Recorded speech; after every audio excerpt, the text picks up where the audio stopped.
Aucun avion ne peut s'y poser, aucun bateau ne peut y accoster, aucun véhicule ni aucune personne ne peuvent s'y rendre sans autorisation d'Israël ou de l'Égypte. Vous l'aurez compris, il s'agit de la bande de Gaza, la plus grande prison à ciel ouvert au monde, qui vit sous blocus depuis plus de 10 ans.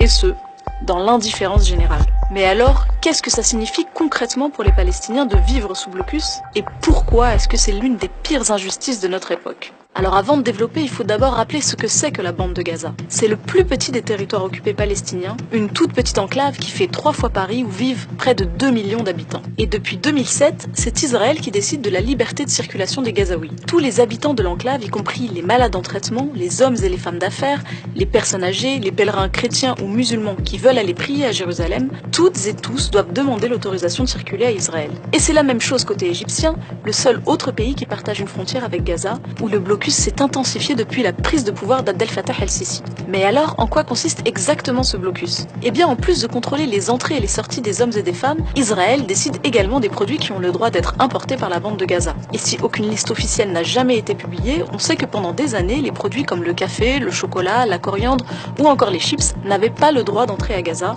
sous prétexte de lutte contre le terrorisme. Et évidemment, Israël a aussi décidé d'interdire l'importation de ciment, ce qui a ralenti considérablement la reconstruction après l'offensive de 2014. Mais ce n'est que la partie la plus médiatisée du blocus qui a en réalité un impact sur le moindre mouvement des Gazaouis. Et la nouvelle arme utilisée par Israël pour faire pression sur les Palestiniens, c'est l'électricité.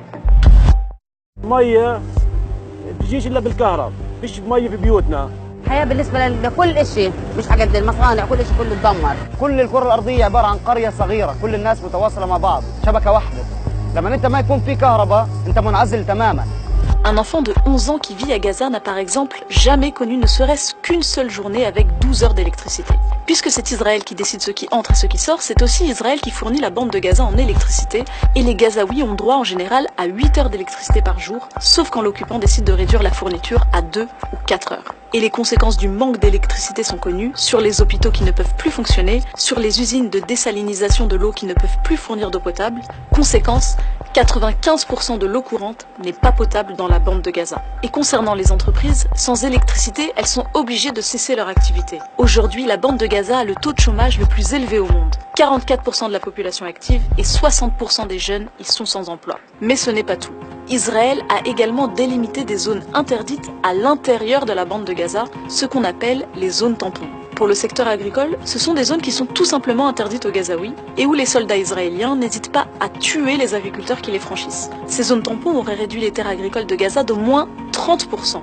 Et en plus de la limitation des importations de bétail, de matériel d'irrigation ou encore d'engrais par le blocus israélien, ces zones tampons ont complètement sinistré le secteur agricole gazaoui selon l'ONU. Même conséquence sur le secteur de la pêche, où les droits des pêcheurs gazaouis ont été réduits d'année en année. Au départ des accords d'Oslo, les pêcheurs pouvaient aller jusqu'à 20 milles nautiques, soit environ 37 km des côtes. Ce droit a ensuite été réduit à 12, puis à 6, puis à 3, soit un peu plus de 5 km. Et il est même arrivé que des pêcheurs se voient tout simplement interdire toute sortie en mer. Conséquence, il y a de moins en moins de poissons, et ceux qui s'aventurent au-delà des délimitations décidées par Israël se font tuer par les snipers. C'est ce qui est arrivé en février 2018 à Ismaël Saleh, un pêcheur de 18 ans.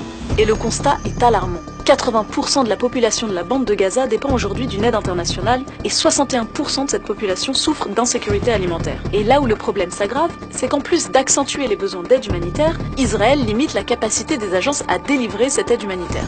C'est la raison pour laquelle l'ONU a qualifié ce blocus de punition collective. Et tout ça, c'est sans parler des 3 dernières attaques israéliennes qui ont, en plus des pertes humaines, causé des dégâts matériels considérables, dont la reconstruction est toujours bloquée. En 2016, environ 50% des bâtiments détruits en 2014 n'avaient toujours pas été reconstruits. L'eau, l'assainissement, l'énergie, les infrastructures médicales et les entreprises de Gaza ne peuvent plus fonctionner. Et si Israël a décidé d'asphyxier la bande de Gaza depuis plus de 10 ans, c'est pour punir les Gazaouis d'avoir élu le Hamas lors des élections de 2006. Une élection démocratique qui ne plaît ni à Israël, ni au Fatah qui dirige l'autorité palestinienne, ni à la communauté internationale qui laisse faire. Et qui paye le prix aujourd'hui? Les civils gazaouis. Alors, l'ONU estime que Gaza sera invivable d'ici 2020, mais est-ce que ce n'est pas déjà le cas?